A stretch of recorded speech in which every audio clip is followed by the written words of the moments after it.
কখনো কখনো সত্যিটা ঠিক আমাদের চোখের সামনেই থাকে, তবুও আমরা দেখতে পাই না। ইংল্যান্ডের একটি ছোট্ট শহর। 5 বছর আগে অ্যান্ডি বেল নামক এক কিশোরী হঠাৎ গায়েব হয়ে যায়।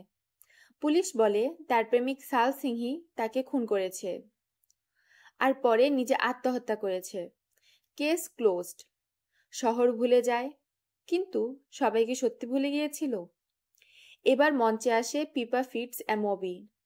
হাই স্কুল শেষ বর্ষের জন্য সে নেয় এক ভয়ঙ্কর প্রজেক্ট। এই কেসের সত্যিটা খুঁজে বের করবে। সবাই তাকে বলে পিপা সাবধান, কিন্তু পিপা থামে না। সে কথা বলতে শুরু করে পুরনো সাক্ষীদের সাথে, খোঁজে এমন প্রমাণ যা কেউ আর দেখতে চায় না। ধীরে ধীরে বেরিয়ে আসে মিথ্যার জাল, যেখানে বন্ধু, পরিবার কেউই নির্দোষ নয়। কিন্তু যত গভীরে যায় ততই সে বুঝতে পারে খুনি এখনো মুক্ত, এবং এবার শিকার হতে পারে পিপা নিজেই। সত্যিটা কি সে বের করতে পারবে, নাকি তার আগেই সময় ফুরিয়ে যাবে? যদি জানতে চান খুনিটা কে, তবে এখনই পড়ে ফেলুন a good girls guide to murder.